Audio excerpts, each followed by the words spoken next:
Hola, ¿qué tal? Bienvenidos a Los Tres Umbrales. Este es un podcast en donde estaremos platicando sobre diferentes temas relacionados a lo paranormal, terror, crímenes, entre otras cosas, y nos vamos a ir presentando de uno por uno. Vamos a empezar por este lado. Mi nombre es Hugo Velasco. Mi nombre es Ana. Mi nombre es Diego. Y mi nombre es Claudia. Bienvenidos. Pues antes de iniciar, ¿qué les parece si les vamos contando de qué se va a tratar este podcast? Ya dijimos qué es lo que vamos a hablar, pero les vamos a contar que se va a conformar de varias secciones. La primera sección va a ser Ecos de lo Desconocido. Ana, ¿esta de sección de qué va a tratar?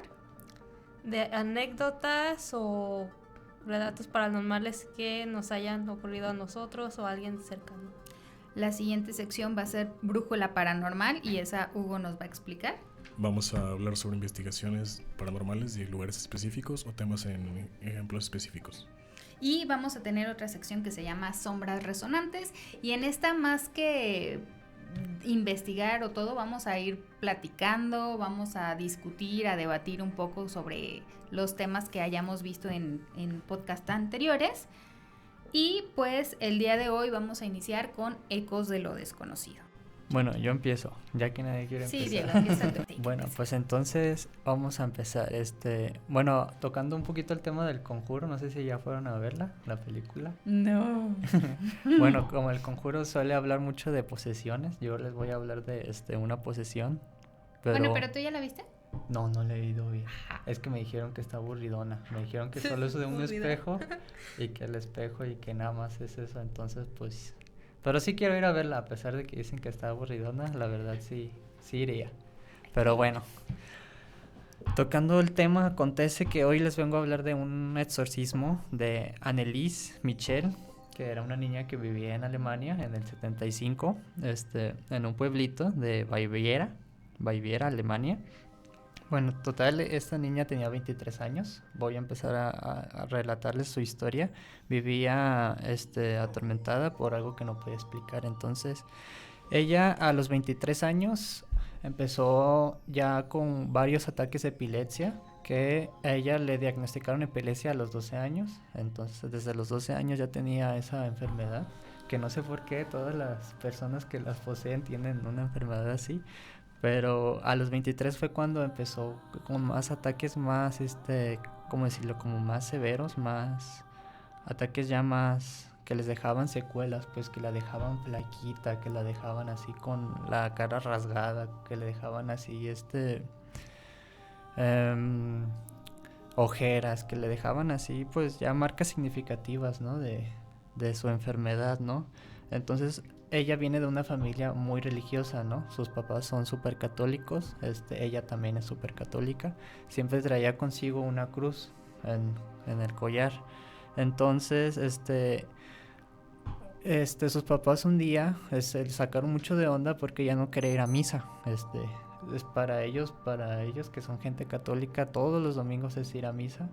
Y pues un día ella como que no, le picaba mucho su cruz que traía en su collarcito, y entonces se la terminó quitando y sus papás se dieron cuenta, ¿no? Al principio lo tomaron como una rebeldía, pues dijeron, no, pues se está rebelando, ya no quiere ir a misa, pero pues era algo más que eso, ¿no? Entonces esa fue una de las primeras signos como que ella dio de algo anormal, ¿no? Luego ya... empezaban a seguir sus convulsiones, y en la noche ella, empezaba a ver sentir como presencias, como sombras, como si alguien la estuviera vigilando, ¿no? Como si no estuviera sola en la habitación, y no le dijo nada a sus papás. Entonces fue así como que dijo, no va a pasar nada, ¿no? O sea, nada más estoy loca, es mi imaginación. Ella pensaba que tenía una muy buena imaginación y veía personas, ojos en la oscuridad que la veían mientras dormía, ¿no? Entonces, pues no le dio mucha importancia.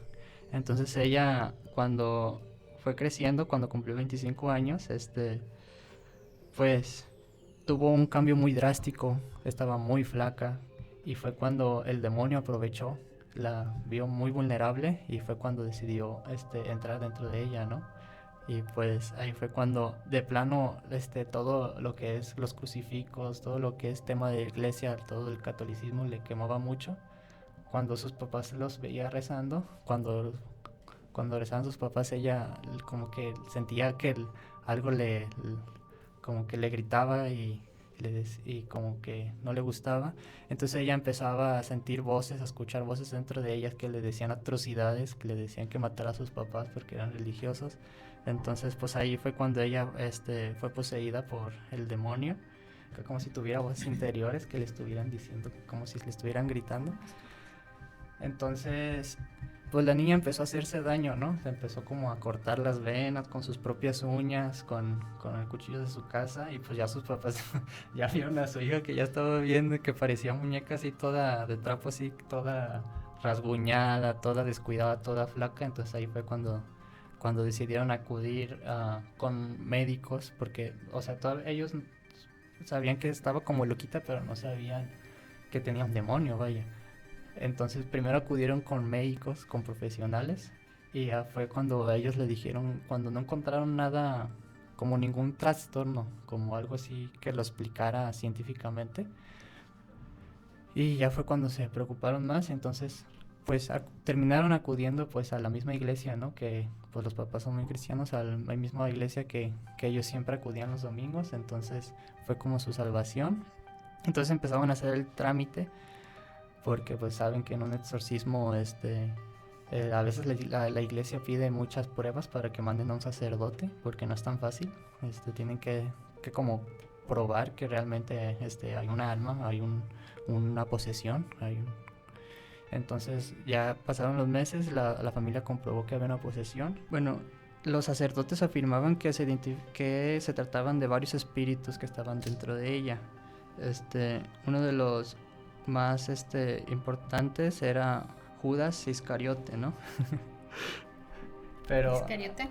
Y bueno, pues durante 67 sesiones de exorcismo a lo largo de 10 meses, finalmente el 1 de julio de 1979, pues lamentablemente Anneliese no lo contó, y pues por falta, o sea, sí, el demonio ya había hecho muchos estragos dentro de ella, ya estaba desnutrida, estaba deshidratada, estaba toda rasguñada. Entonces y pues dentro de ella ya estaba toda destrozada. Entonces pues no la pudieron rescatar. 1 minuto de silencio para Anneliese. Sí. Entonces, Ana, cuéntanos tu historia. La mía me la cuenta una amiga. Procede que su tío, su madre, su hermana, su tío murió a los 16 por una enfermedad. Desconozco qué enfermedad era. Lo enterraron en el panteón, pero la cosa está en que perdieron dónde lo enterraron. Sí saben el cementerio, pero pues no saben dónde. No se hizo ni novenario, ni misa, porque pues que los demás estaban chiquitos. Total que hace poco su microondas funcionaba así solo, se prendía, o no quería calentar o X cosas. Total que no encontraban nada, o sea, lo mandaron a limpiar, a arreglar, y que no tenía ninguna falla. Lo trajeron otra vez a la casa y otra vez dejaba de funcionar. En la misma esquina donde estaba el microondas, su perrita le tenía como que miedo a algo. Se ponía ahí a ladrar en la esquina o a llorar.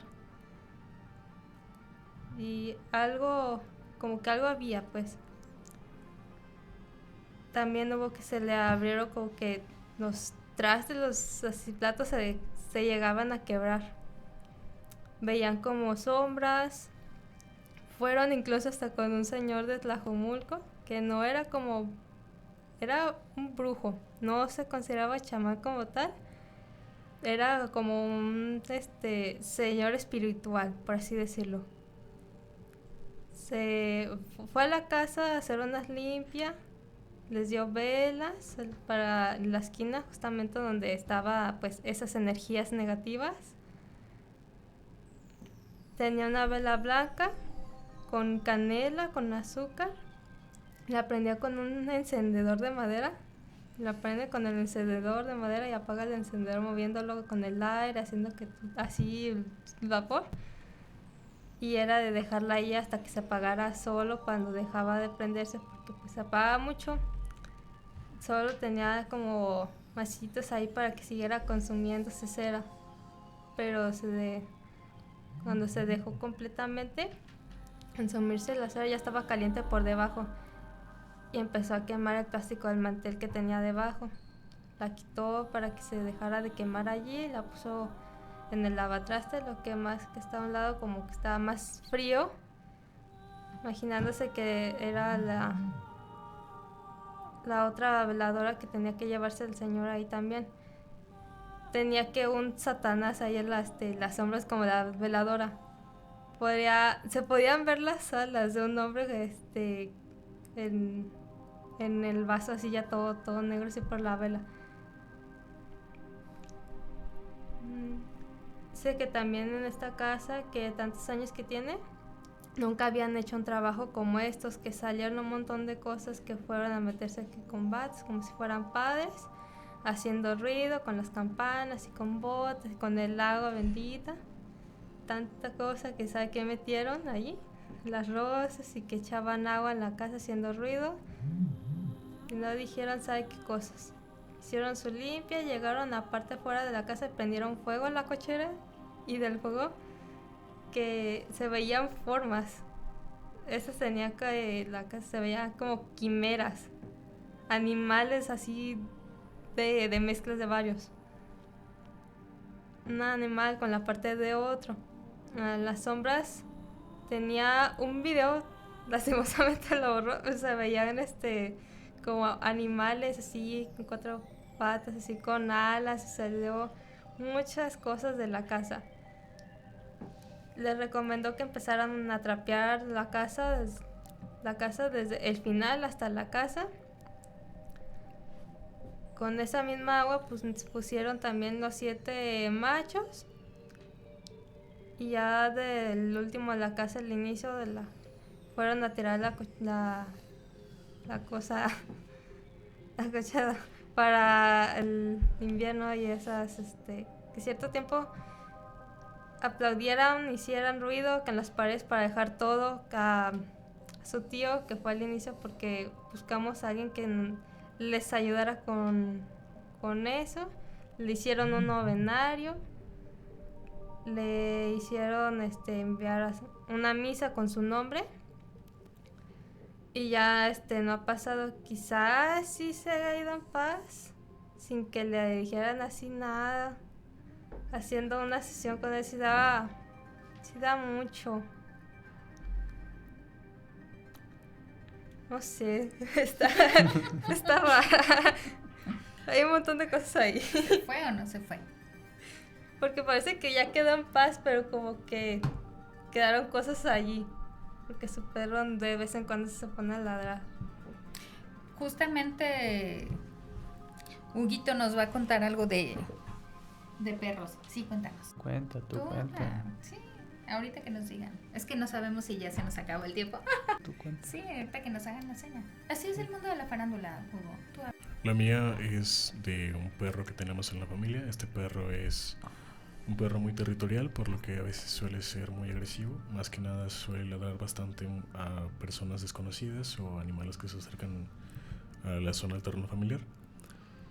Esta historia la cuenta un tío, el cual en ese entonces tenía 45 años. Fue más o menos en el 2017 aproximadamente. Entonces este perro comenta que de la nada empezó a tener un comportamiento bastante agresivo, más de lo normal, al grado que por su agresividad y el tamaño del perro, al ser un poco pesado, tiene la fuerza suficiente como para, del coraje que sentía en ese entonces, pudo romper la cadena, la cual es una cadena bastante gruesa de acero que realmente no habría como forma lógica de que fuera a desgarrarla como lo hizo, ya que desprendió los pernos y empezó a correr bastante, empezó a comportarse bastante extraño, empezó a salivar mucho, lo cual parecía extraño a la vez que parecía como si estuviera envenenado, pero se comportaba extraño ya que jadeaba bastante y se le notaba que le costaba bastante respirar. Y al momento de que este perro seguía corriendo, podía notar que corría bastante tiempo sin llegar a cansarse. Y esto es extraño, ya que el perro pues era mestizo, y al ser de esta raza, aparte de que estaba algo gordo, no tenía suficiente condición como para correr tanto tiempo. Entonces no era algo normal o algo que hiciera comúnmente, ya que por lo general, por el mismo hecho de ser agresivo, está amarrado. Empezó a comportarse de cierta forma en la que llegó a perseguir gatos en los que estaban en las tarimas de ese terreno, ya que en este terreno por lo general se produce lo que viene siendo pastura de coco para alimento para caballos y demás de ganadería. De este modo, un gato trató de esconderse en lo que es una tarima, pero no lo alcanzó a ver, y en la tarima, en la parte de abajo, en los hoyos, metió su cabeza, pero al asomarse el perro llegó y lo reventó. No sé si de una sola mordida, yo no estoy, pero por lo menos lo tronó y lo soltó y lo dejó muerta. Después de esto el perro no lo podían amarrar y estaban bastante presionados, ya que por lo general en ese terreno suelen haber niños, entonces es bastante riesgoso que el perro esté con ese comportamiento en ese lugar, ya que es una zona familiar, vaya. Entonces trataron de perseguirlo, pero al momento en el que los veía, corría y no se cansaba por lo general, de tal forma en la cual llegaba a tener tiene un apartado en el cual están sus cosas, como su cama, que es una colcha simplemente, y ahí cuentan que fue mi tío para ver si lo encontraba por ahí, ya que salió corriendo y ya lo encontraron por un rato. Después, un poco más por la noche, ya pasada después de unas 2 horas más o menos, el perro, después de haberse salido por el terreno, regresó, y cuando ya era bastante noche y estaba atardeciendo, alrededor de las 7. Entonces cuenta mi tío que lo llegó a ver y vio que estaba comportándose de cierta forma en la cual aparentemente sus extremidades se veían bastante raras, ya que parecía como si le costaba caminar, pero estaba un poco más erguido de lo normal, se veía de cierta forma más como flexionado, por así decirlo, y se veían sus extremidades como un poco más picudas, por así decirlo, no tenía tanta movilidad, por así decirlo, se veía como si al momento de moverse se lastimara. Este perro comentó que él sentía una vibra bastante extraña, ya que hacía que volteara hacia él. Este perro se le quedó viendo, se sentó y cuenta que procedió a sentarse, posteriormente a levantar las patas delanteras y doblarlas de cierta forma como si pareciera una cruz, y este perro procedió a levantarse. Cabe resaltar que este perro era bastante pequeño. Mi tío mide aproximadamente 1,85 m y el perro por lo general pues le llega a la cintura, es tamaño promedio, y cuenta que al momento de que se estiró, se levantó completamente y lo veía a su misma altura. Entonces esto no era normal, ya que el perro por lo general pues no suele llegar a estirarse de esa forma, y menos ya que eran unas medidas que no son normales. Luego de eso el perro llegó a caminar de esa forma, dio 2-3 pasos, luego procedió a caer y quedó dormido, y al día siguiente no despertó hasta el día siguiente. Pensaron que ya estaba muerto, ya que se llegaba a retorcer, y posteriormente en la mañana siguiente pudieron ver que en la parte del cuello tenía abierto, ya que al momento de soltarse y desprender la cadena forzó su pechera, la cual hizo que la abrieran alrededor del cuello, y esas heridas las tiene hasta el momento, y han llegado a ir varios veterinarios o personas que se dedican más que nada como a esto, como de espíritus, y comentan que lo más posible es que sea una posesión temporal, que es el término adecuado que se le llama decir, ya que el perro al final de cuentas no se murió, podríamos decir que soportó por que viene siendo la resistencia del perro, pero las heridas siguen aún, y siguen como si fueran desde la primera vez que se hicieron, y se ven, a pesar de que ya tienen bastantes años, las heridas siguen viéndose como si fueran recientes. No, a mí me da más miedo el perro que la idea de algo paranormal. Cuando estabas escribiendo yo creí que era un perrote. Cuando estabas contando la historia yo me imaginé que era un perrotote. Y ya cuando dijiste que no, que era un perrito pequeño, dije... No tan pequeño, pero cuando lo vio pararse en 2 patas, lo vio a la misma altura que él. Y esta persona, mi tío, mide 1,85 m y lo vio a su misma altura. ¿Cómo andamos de tiempo?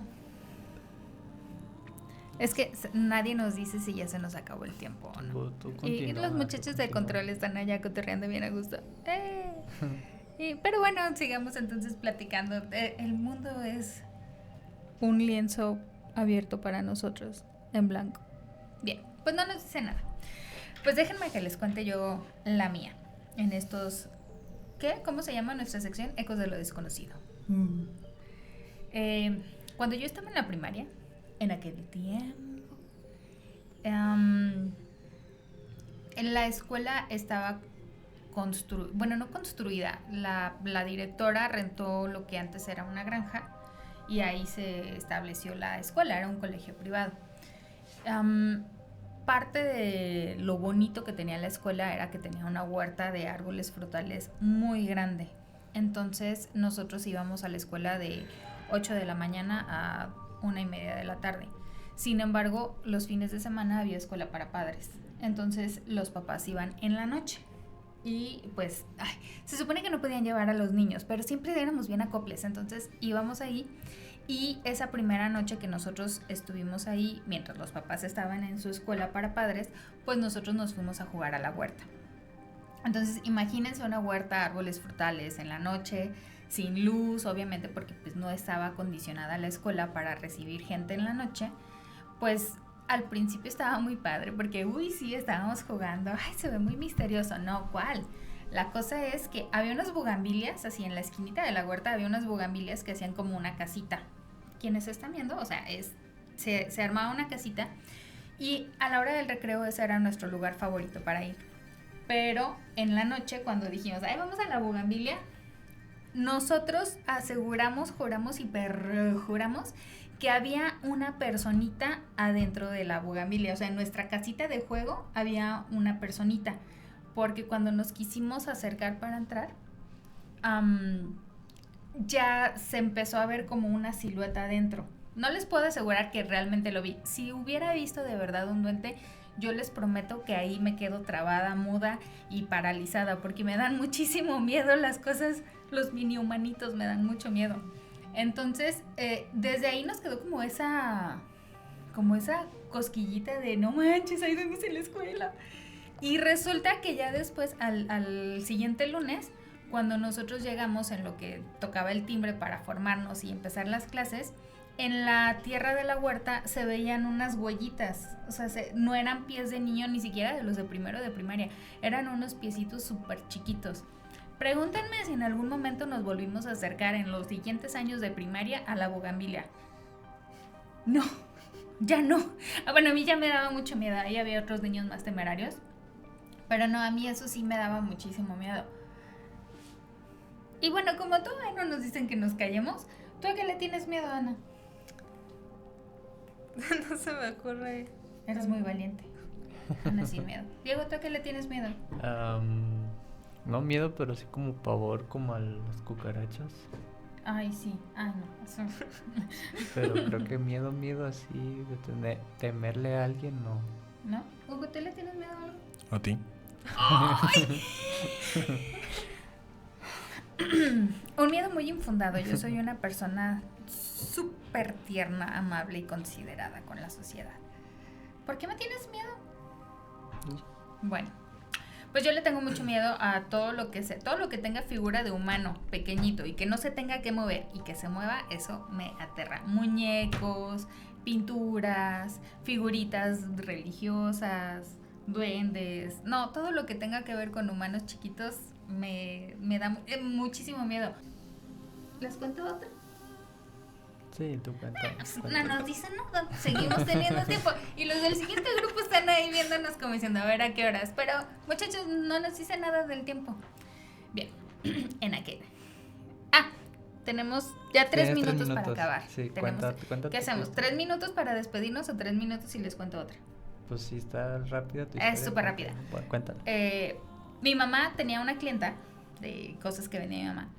Y la señora estaba siempre en su piso de abajo. Y dice mi mamá que ella... ¡ay! Ahora sí, ya mucha prisa. Entonces, dice mi mamá que cuando llegaba, pues en la planta de arriba se veía un relajo.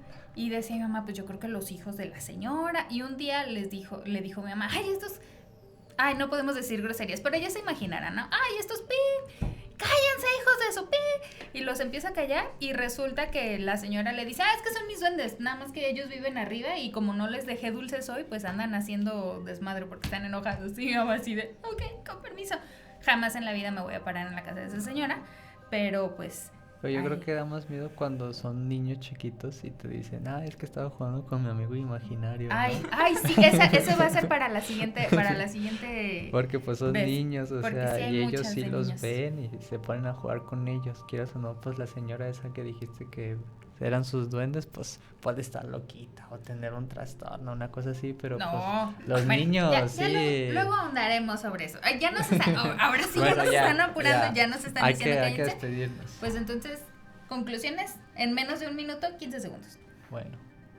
Ya. Pues sí, todo bien. Muchas gracias por escucharnos. Gracias por escucharnos. Hugo no tiene palabras. Lo impresionamos. Pues muchas gracias por habernos acompañado. Nos vemos en la siguiente emisión de este podcast que se llamó ¿cómo? Ecos. No, los 3 umbrales. Ay. Números. Perfecto. Muchas gracias.